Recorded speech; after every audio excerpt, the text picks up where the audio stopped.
My name is Tim Lawrence. I'm a Jacksonville native. Since I was a child, I've been interested in making monsters. My favorite movies were Seventh Voyage of Sinbad and King Kong and Frankenstein and Wolfman. I always wanted to know how to do that, and back in the early 60s, there weren't a whole lot of venues for finding that out. There was no internet, there were no DVDs, there was no VHS player. It was hit and miss. It was talk to people who did it in person, and that's what we did. And then I got into audio animatronics and worked with a local company called Sally Industries. And shortly after that, I moved to the West Coast. I had an opportunity to work in animatronics in Southern California, so I moved out there. I had met a fellow named Rick Baker, a 6-time Academy Award winner Rick Baker, when I was a teenager back in 1976, and we stayed in touch. And when he got back to California from working on Greystoke, The Legend of Tarzan in London, he called and asked if I would come work with him on a rock video for Michael Jackson on his Thriller album. So I said yes, and I worked in Hollywood makeup effects from that point on for the next 9 or 10 years, working mostly with the Rick Baker studio on things like Gremlins and Harry and the Hendersons and Starman. That was Tim Lawrence in the video discussing his illustrious career. He was a man of many talents and great aspirations, including a unique project he began working on for the Jacksonville Zoo called Conservation Arts. Have you ever wondered what a trip to the zoo is like for a blind person? Conservation Arts is my program for improving their experience. We work with living animals to make bronze models for public encounters. Things you can put your hands on, ways to get closer to the animals, ways to touch the animals. We mount the bronze models outside animal exhibits where they may be handled as part of the zoo experience. We can create a wall of paws. Sadly, Tim passed away in 2019, leaving behind his great legacy of work for us to remember him by. However, not all his stories were told. During his career, he was one of the first people employed for Steven Spielberg's film adaptation of the Michael Crichton novel, Jurassic Park. At this time, he helped create the very first incarnation of Jurassic Park's Tyrannosaurus Rex. Despite this milestone, after the film went on hiatus during Spielberg's production of Hook, Tim was replaced by Stan Winston for unknown reasons. But the story of Tim Lawrence's time on Jurassic Park is still one that should be remembered. It's an important piece of the film's history, one that has never been told in any book or program. Years before his death, Tim listed several auctions of his Jurassic Park items on eBay. He provided several pictures and context for all of them. Using these sources, and a few others, I have compiled them into a story that are all his words, with short connected phrases to string them together. Voice actor Jay Malone respectively recorded them, which is what you're about to hear now. While the following isn't Tim's voice, they are his stories. May he live on in memory. My name is Tim Lawrence. Back in 1988 and 1989, when I was at ILM supervising the creature shop for Ghostbusters 2, they were already doing some tests for Steven Spielberg for Jurassic Park. Steven and I had worked together before, as he was the executive producer on Harry and the Hendersons and Gremlins 2. I remember seeing an early CGI test of a walk cycle for a T-Rex skeleton. At this time, I was asked to develop a budget and schedule for production of full-scale and miniature dinosaurs because originally ILM proposed to contribute all the practical as well as all the visual dinosaur effects. Then, one day, early June 1990, the phone rang. "Hello?" I said. "Tim Lawrence?" the voice said. Yes. Steven Spielberg for you. Okay, I said, and then he came on. Tim? Steven, he said. Dennis, Mirren, tells me you're the man to help me with my dinosaur. Sure.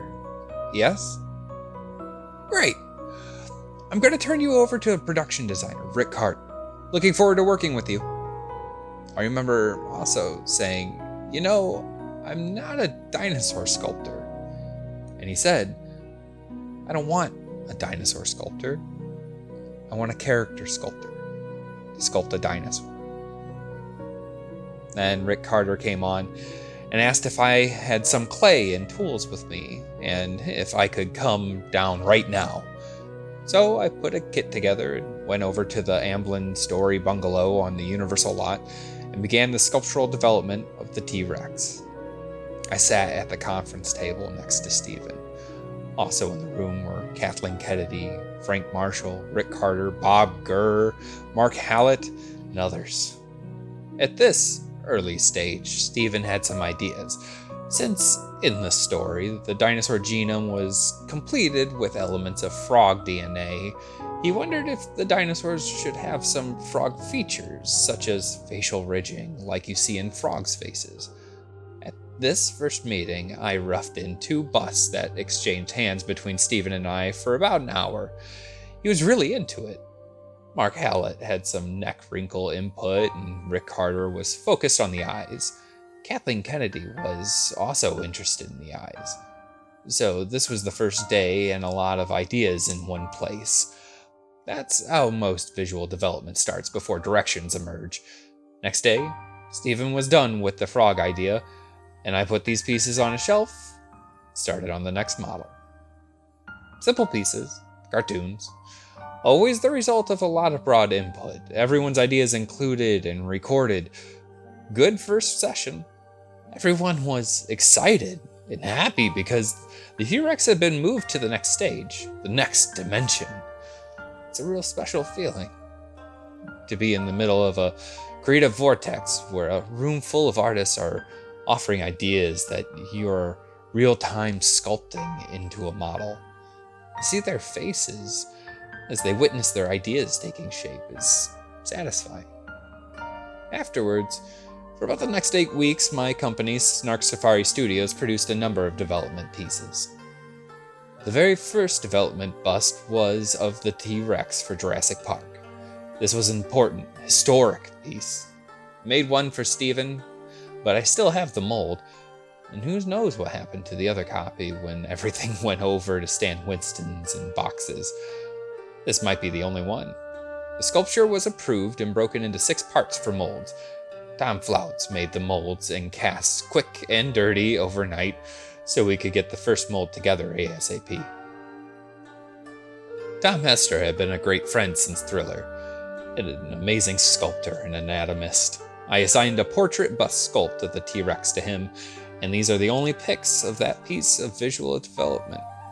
These pics were taken at his North Hollywood studio with Polaroid Onyx large format exposures. Not the sharpest photography in the world, but the real thing.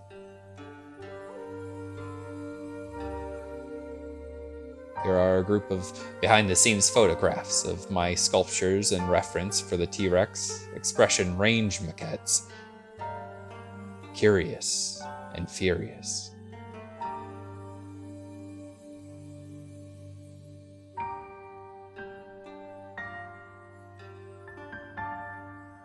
These are some of the boards consulted for the work. The T-Rex has a lot of personality in all the drawings.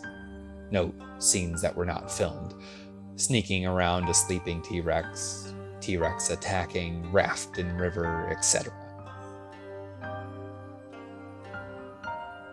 A black and white photocopy of a T-Rex head sculpt is of Tom Hester's take on Mark Hallett's designs. The T-Rex drawings are all studio copies of Mark's designs used for the work. Some made previous to the Jurassic Park work, and some contemporaneous. Note dates. Also, note handwritten pencil notes showing dimensions.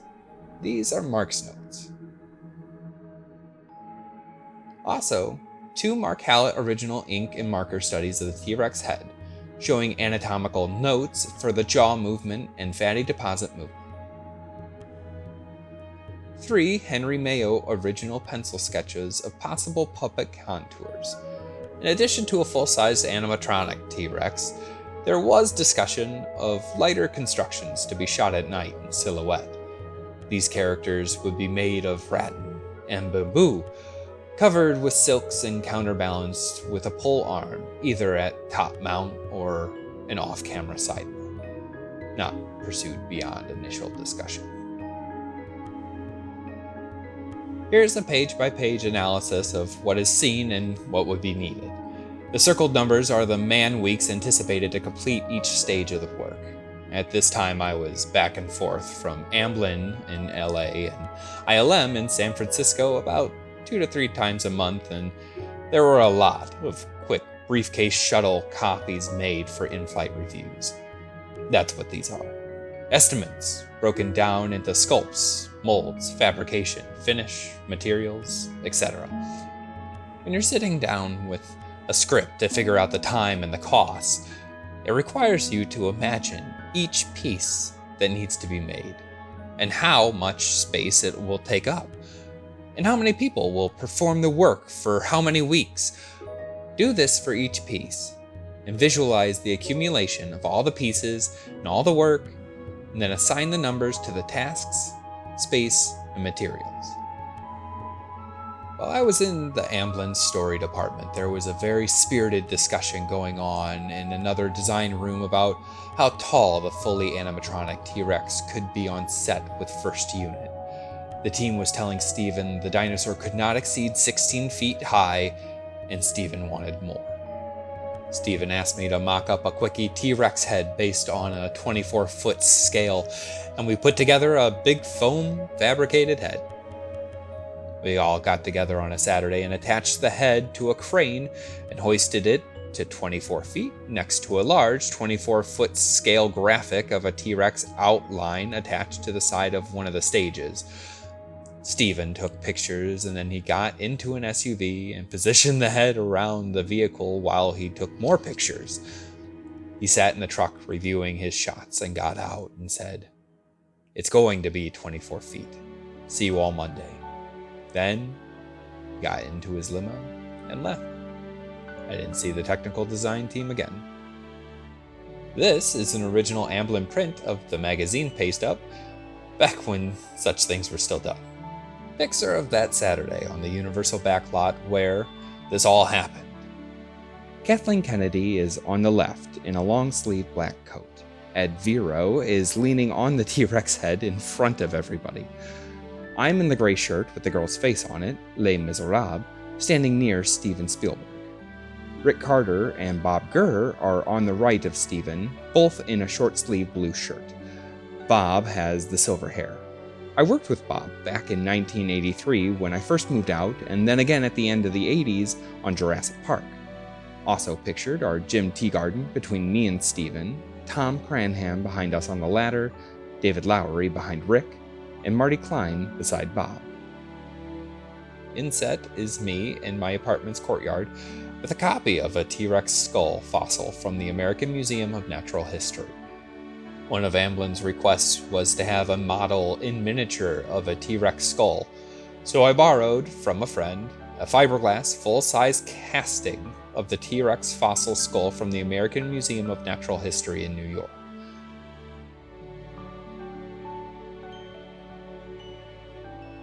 I assigned the sculpt to Dan Platt, and this is a raw, untrimmed cast from the original mold made at the time of this early stage of production.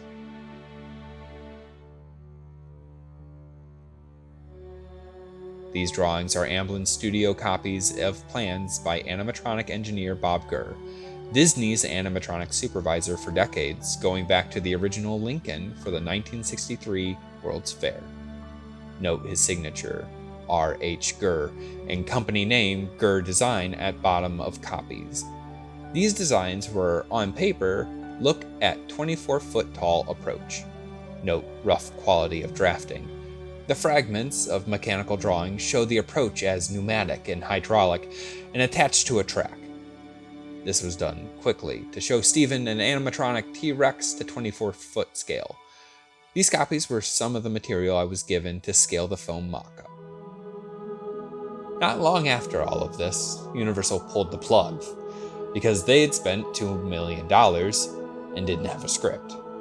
Well, they had over 220 pages in a binder, but that's not a script. That's basically the novel without its cover, and was not what Universal wanted developed. About a year later, production started up again, and now Stan Winston was involved, and history was being made. I miss Stan. Anyway, that was my glimpse at the early stage of the production process for Jurassic Park.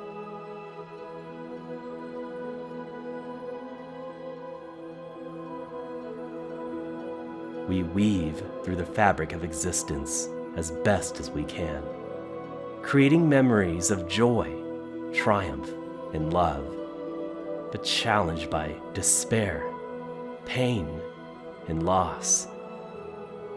No matter how we live, our threads come to an end. Only our stories are left behind. They are told by remnants of ourselves or through others. But it's one way we always remain.